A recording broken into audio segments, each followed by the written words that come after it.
अस्सलाम वालेकुम दोस्तों, वीर भरावा तुहाडा की हाल? उम्मीद करदा कि सारे ठीक हो सो।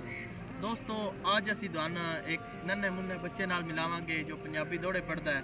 तो वीडियो एंड तोड़ी वेखिया, वीडियो अच्छी लगे तो हमारे चैनल को सब्सक्राइब करना और लाइक करना।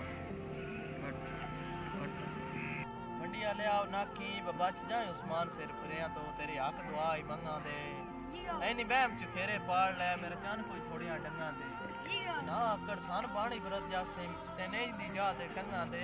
फिर हट के पिछले डांग जिसने रत चढ़ गयो जदन मदंगा दे जी जनाब के तुसा 60 गतिया केड़ा मौत आ गई इन्नी अगे नालों चोन गुजारे राती लंबियां तान के सुनने आ गिने कदी नहीं फलक तुतारे तुसा समझिया दरदी नहीं निबनी सत मंगसी जान सारे बंदे 60 भी गतन ते बंदियां दे चाल इंदी रब साई पार हमारा सिरख जदू नो गति मेरी संगत दे मेने चाल नहीं ते बंदे अगे भी साज नु कहंदे रहंदे मेरा जान कोई वखरी गाल नहीं ये ते दर्द ते कोई एतराज ना सी मेरे कई दुख सुख ते राल नहीं अगला कोई नहीं होंदा वाली ते लगे बाकी अमरी पाल नहीं ओ दुआडे बंदे साथ तामीर पियो सा क्यों ना मौत भावे नजदीक हो गई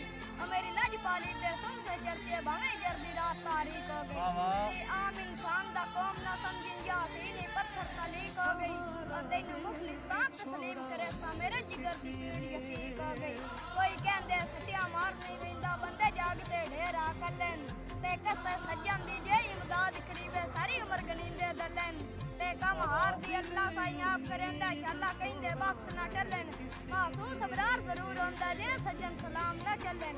असि यो बंदे नहीं जो सज्जन बना के मोड़ मुक्की जबान समझ गए असान गुट्टी के जदो लुटी मंदी क्यों दार नुकसान समझ गए आन बूटा साहब का घर बेच दे दर्द न बंदन संतां डिडू रात दे तोड़ दे बेली ते वो टेडा और सवाद भी कोई नहीं लाप मंजे तोड़ दे बेली ते कदी रख दिन गुरबत लगदियां दी वक्त ते छोड़ दे बेली ओदी अटल तो मगरू आट वंदन जेड़ी होंदे लोड़ दे बेली तू संगत दा जो के डिठा ओ यार लगदे नु संगत दी तकती वे संगी मोती वांग परो के डिठा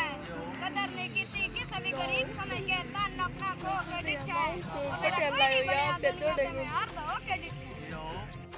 परदेश दे विच बंदे पुछदे इन केड़े शहर तो तू शाही ने ए गल में हस्ती आख छुड़े ना दसदा ना दसन च कोई तो ने तुसी सुनी होसी पर मैं दस देना ना यूरोप ना कोई चीन है अमलक वाले खास तहसील मेरी जिला मंडी बावल